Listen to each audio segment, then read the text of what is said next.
Hi friends, this is Navneet and welcome to Fateh Educom. आज की इस वीडियो में हम जो इंडियन एक्सप्रेस में हाल ही में आर्टिकल आया है क्रू ड्रैगन के बारे में, उसके बारे में चर्चा करेंगे। और ये बहुत इंपॉर्टेंट है बिकॉज ये एक पहली ऐसी फ्लाइट है जो एक प्राइवेट कंपनी ने जो है इसको बिल्ट भी किया है, इस स्पेसशिप को, जिसमें बैठ के 2 एस्ट्रोनॉट्स जो हैं वो इंटरनेशनल स्पेस स्टेशन में गए हैं। और बिल्ट करने के साथ साथ लॉन्च भी जो है वो एक प्राइवेट कंपनी ने किया, और प्राइवेट कंपनी का नाम है स्पेस एक्स, जो कि एलन मस्क की ही एक कंपनी है। एलन मस्क का नाम आपको पता ही होगा, टेस्ला के साथ भी जुड़ा है, टेस्ला मोटर्स को ये हेड करते हैं।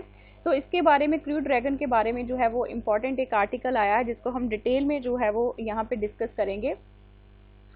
तो 2 अमेरिकन एस्ट्रोनॉट्स, आपने तस्वीरें तो अभी देख ही ली होंगी कि कैसे वो इसमें बैठ के जो है स्पेसशिप में बैठ के इंटरनेशनल स्पेस स्टेशन में गए हैं। तो इंटरनेशनल स्पेस स्टेशन क्या है? इंटरनेशनल स्पेस स्टेशन नासा की लेबॉर्ट्री है, स्पेस बेस्ड लेबॉर्ट्री, और सिर्फ इसको नासा ही यूज़ नहीं करता, और भी कंट्रीज जो है वो यूज़ करते हैं। तो ये जो स्पेस स्टेशन है, इंटरनेशनल स्पेस स्टेशन, ये अर्थ से अराउंड 400 किलोमीटर की दूरी पर है स्पेस में। और इसमें पहुंचने से जो है वो काफ़ी समय लगता था, कॉस्ट भी लगती थी, क्योंकि आफ्टर अगर हम बात करें, मतलब कुछ तकरीबन 9 साल के बाद जो है वो अमेरिका ने अपनी सॉइल से जो है वो इंटरनेशनल स्पेस स्टेशन में फ़्लाइट जो है वो लगाई है। उससे पहले जो था वो रशिया के ही स्पेसशिप्स यूज़ कर रहा था। उसका भी जो बैकड्रॉप्स हैं उसके, वो भी हम पढ़ेंगे, इसमें सब कुछ बताया हुआ है। तो ये इवेंट जो है वो इतना इम्पोर्टेंट क्यों है? कोई स्पेशल टेक्नोलॉजिकल अचीवमेंट नहीं हुई है इसमें, लेकिन सिर्फ जो यूनिक पॉइंट है वो ये है कि इस ट्रिप को किस एजेंसी ने जो है वो लॉन्च किया है। तो इस ट्रिप को जो लॉन्च करने वाली एजेंसी है उसका नाम है space x. So it was the first time, तो पहली बार ऐसा हुआ है कि एस्ट्रोनॉट्स ने एक स्पेसशिप ऐसा यूज़ किया है जिसको बिल्ड और लॉन्च एक प्राइवेट कंपनी ने किया है। और उस प्राइवेट कंपनी का नाम क्या है? Space x. वो किसकी कंपनी है? एलन मस्क की कंपनी। एलन मस्क कौन है? टेस्ला का भी वो हेड है, जो ऑटोमोबाइल्स जो है वो बनाती है। तो आपके नाम तो आपने सुना ही होगा, है ना। तो 2 एस्ट्रोनॉट्स जो गए हैं स्पेसशिप पे बैठ के, वो कौन है? रॉबर्ट बैंकन एंड डगलस हर्ले। सो और ये जो स्पेसशिप है इसका नाम है क्रू ड्रैगन। सो ये क्रू ड्रैगन क्या है? ये एक स्पेसशिप है। और ये स्पेसशिप क्यों इस वक्त न्यूज़ में है? क्योंकि ये पहली बार ऐसा हुआ है कि किसी प्राइवेट कंपनी ने इसको बनाया है, किसी प्राइवेट कंपनी ने इसको लॉन्च किया है। तो ये किसने बनाया है? स्पेस एक्स ने बनाया है। और ये किसकी कंपनी है? एलन मस्क की कंपनी है, who also head Tesla Motors which produces new age automobile. तो रॉकेट जो यूज किया गया है इसमें, वो किया गया है falcon 9, which carried the spaceship into the orbit and which was also built by SpaceX. तो ये भी इंपॉर्टेंट है, स्पेसशिप जो कि क्रू ड्रैगन है वो भी स्पेसएक्स ने बनाई है। और जो रॉकेट है फाल्कन 9 जिसने इस स्पेसशिप को कैरी किया है स्पेस तक, वो भी स्पेसएक्स ने ही बनाया है। तो द फ्लोरिडा, हाउएवर, जो इनकी जो अमेरिका की जो फ्लोरिडा लॉन्चिंग फैसिलिटी है, ठीक है, जो कि कैनेडी स्पेस सेंटर है यहाँ पे, वहीं से ही जो है वो यूज़ किया गया है। बिकॉज अगर हम लॉन्चिंग फैसिलिटी की बात करें तो वो बहुत ही ज़्यादा एक्सपेंसिव है, बहुत ज़्यादा उसके लिए जो है वो रिसोर्सेज चाहिए, पैसा चाहिए।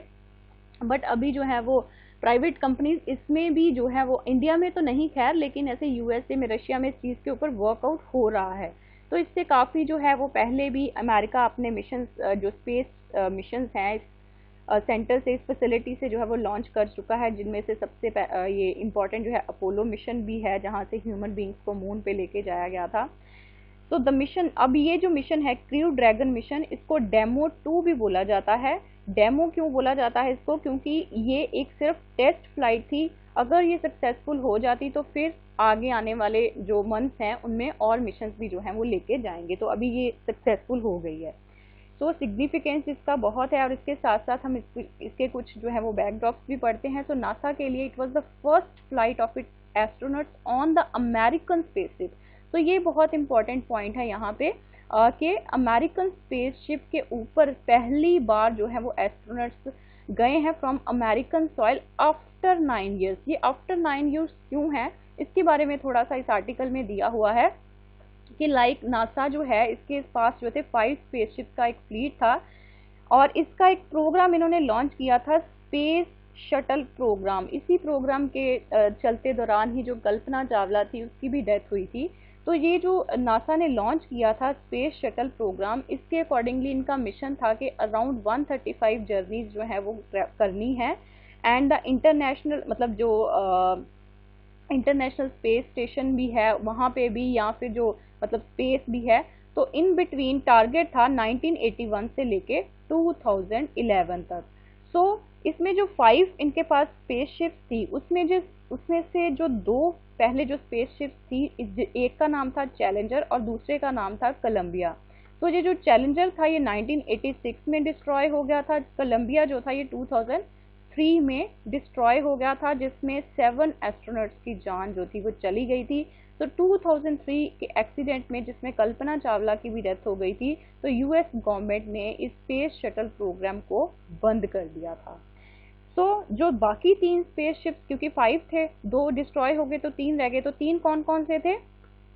पहला था डिस्कवरी, दूसरा था एटलांटिस और तीसरा था एंडेवर। तो मिलके कौन कौन से थे? चैलेंजर था एक कोलंबिया था, देन तीसरा डिस्कवरी, एटलांटिस एंड एंडेवर। तो ये स्पेसशिप्स थे। तो ये जो 3 बाकी रह गए थे, इनको भी फॉर्मली अमेरिका ने जुलाई 2011 में रिटायर कर दिया, हालांकि ये फ्लाइट्स के लिए सुटेबल था उस वक्त। तो अमेरिका ने ये डिसाइड किया कि अब से जो है वो कोई भी इनमें से स्पेसशिप्स को ऑपरेट नहीं करेगा और ना ही फर्दर कोई स्पेसशिप बनाएगा, क्योंकि ये सिर्फ ना तो कॉस्टली है बल्कि इसमें बहुत सारे साइंटिफिक रिसोर्सेज भी चाहिए। तो इसने सोचा कि जो हमारी ट्रांसपोर्टेशन नीड्स हैं, ट्रांसपोर्टेशन नीड्स मतलब कि जो स्पेस में जाना या इंटरनेशनल स्पेस स्टेशन तक पहुंचना, तो वो जो है वो हम किसी प्राइवेट कंपनीज को जो है वो दे देते हैं, मतलब ये एज्यूम करके कि कल को वो अपना प्रॉमिस फुलफिल करेंगी और जो हम उनको कुछ असिस्टेंस देंगे, बट अपना जो भी वो फंड्स वगैरह है वो प्राइवेट कंपनीज अपने खर्च करेंगी और जो भी मतलब वो बनाएंगी हम उनसे जो है वो हेल्प लेंगे। तो इसी कोलैबोरेशन का जो था, चलते चलते जो था इन नासा ने इन कंपनीज को अप्रोच किया, जिसमें थी एक स्पेसएक्स, एक थी Boeing. So accordingly, it was decided to help and support these companies in building these space stations that can be hired by other agencies as well and even private individuals. So NASA ने फिर इन 2 कंपनियों SpaceX और Boeing के साथ जो था वो collaboration किया। तो इन द मीनवाइल अब नासा को अपना जो है वो स्पेस एक्सप्लोरेशन तो करना ही है, तो उसके लिए नासा जो था वो रशियन स्पेसशिप्स के ऊपर जो था वो ट्रैवल करता था इंटरनेशनल स्पेस स्टेशन तक, जिसके लिए उसको बहुत ज़्यादा पैसे जो थे वो देने पड़ते थे अपनी हर एक ट्रिप के लिए, जैसे कि it paid tens of millions of dollars. तो रशिया ने जो था इसके चलते अमेरिका की जो इंटरनेशनल स्पेस स्टेशन फैसिलिटी थी वो भी यूज़ की, राइट।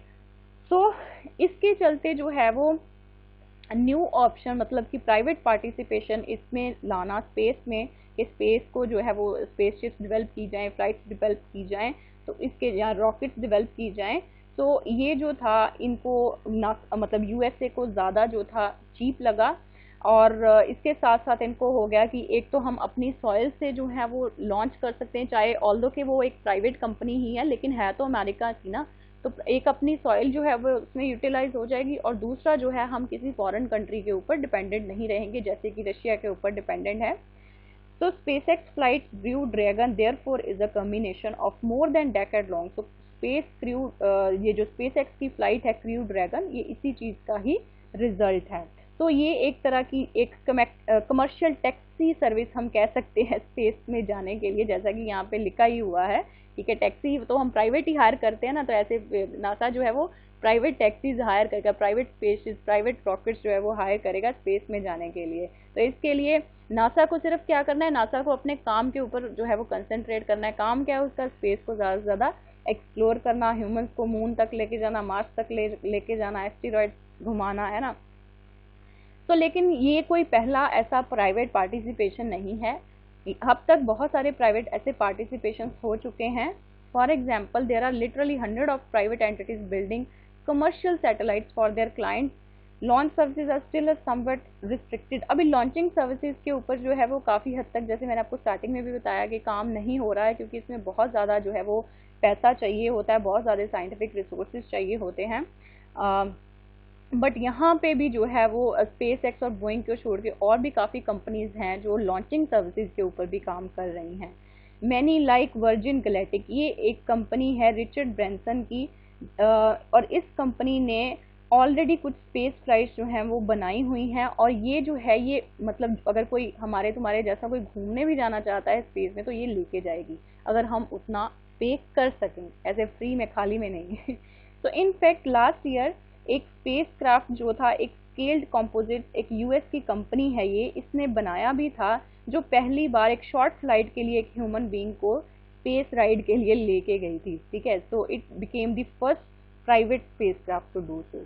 कौन सी थी? स्केल्ड कॉम्पोजिट्स कंपनी, ये भी यूएसए की ही कंपनी है। अब अगर इंडिया की बात करें तो इंडिया में जो है अभी कुछ स्पेस शिप्स या रॉकेट्स वगैरह तो बड़ी दूर की बात है, लेकिन हाँ फिर भी इसरो जो है इसने अभी स्टार्ट कर दिया है कि प्राइवेट कंपनीज जो हैं वो कुछ कंपोनेंट्स, अभी 2-3 साल हो गए इस चीज़ को न्यूज़ में आते हैं कि जो इसरो है वो प्राइवेट कंपनीज को एनकरेज कर रहा है, इवन हमारी गवर्नमेंट भी एनकरेज कर रही है कि स्पेस में जो स्पेस के कंपोनेंट्स बनते हैं, डिफरेंट डिफरेंट यूज़ होते हैं, तो उनके लिए जो प्राइवेट कंपनीज हैं वो आगे आए और प्राइवेट कंपनीज जो हैं वो कंपोनेंट्स बनाएं। लेकिन सो फॉर इंडिया ने कोई भी स्पेस शिप जैसे फ्लाइट्स वगैरह कुछ भी प्राइवेट हाथों में नहीं है, ना ही किसी ने जो है वो इनिशिएटिव लिया है। However, launch services including the building of rockets, मतलब ये अभी तो जो है वो काफ़ी दूर है, लेकिन हाँ कंपोनेंट्स जो है वो अभी प्राइवेट कंपनीज के पास जो है इसका भी कॉन्ट्रैक्ट दिया हुआ है। इसरो ने काफ़ी कंपनीज जो है इस चीज़ के ऊपर जो कंपोनेंट्स हैं वो बना रही है। So while ISRO has been collaborating more and more with private industry, the capability to independently carried out routine space missions जैसे कि SpaceX, Boeing या Virgin Galactic वगैरह करते हैं, स्पेस मिशंस के लिए कोई अभी सो फार इसरो ने किसी प्राइवेट कंपनी को पूरा का पूरा जो है वो काम नहीं सौंपा है। सो अब इसका फ्यूचर में क्या या फ्यूचर अपॉर्चुनिटीज़ क्या होंगी, क्या बेनिफिट हो सकता है।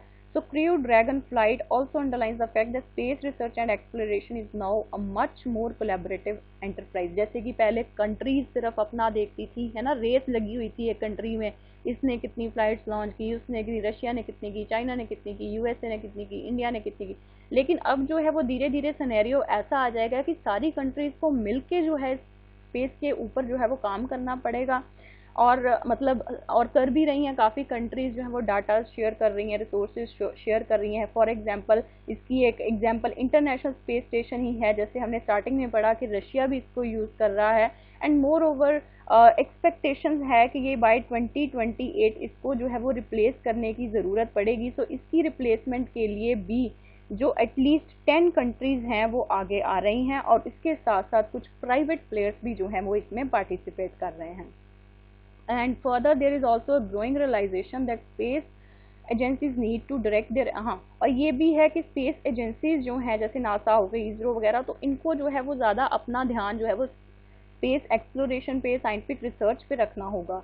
जबकि जो मतलब ये जो इक्विपमेंट्स वगैरह हैं या जो फैसिलिटीज़ हैं, लॉन्चिंग फैसिलिटी हो गई, ठीक है, देन उसके बाद रॉकेट्स हो गए या स्पेस शिप्स हो गई, तो इसके लिए ये कॉन्ट्रैक्ट जो है वो प्राइवेट कंपनीज को दे सकते हैं। लेकिन जो ये रिसर्च सेंटर्स हैं जी, इनको चाहिए कि ये अपना पूरा का पूरा ध्यान जो है वो स्पेस एक्सप्लोरेशन पे ही दें, राइट। जैसे कि अभी जो मतलब हो रहा है कि जो लोग हैं उनको मार्स में जो मतलब ह्यूमन बीइंग्स हैं उनको मार्स में लेके जाना है, ये भी एक मिशन है, तो इसको जो है वो फासिल करने की ज़रूरत है यहाँ पे, right. So getting back to the moon, which NASA and some other agencies plan to do in next week, is just the first step in this direction. But that would also inquire, अब इसमें भी काफ़ी financial resources चाहिए, तो अभी NASA के पास फिलहाल इतने रिसोर्सेज नहीं हैं, तो इसके लिए प्राइवेट प्लेयर्स जो हैं उनको भी इनकरेज किया जा रहा है कि वो इस सब में जो है वो इन्वेस्टमेंट्स लगाएं और ज़्यादा से ज़्यादा टेक्नोलॉजिकल इनोवेशन के लिए आगे आएँ, जो कि हर एक बंदे को जो है वो, हर एक कंट्री को जो है वो बेनिफिट करे। तो that was all about the article. I hope कि आपको बहुत ज़्यादा बेनिफिट होगा। अगर बेनिफिट है तो लाइक करें, शेयर करें। Thank you very much.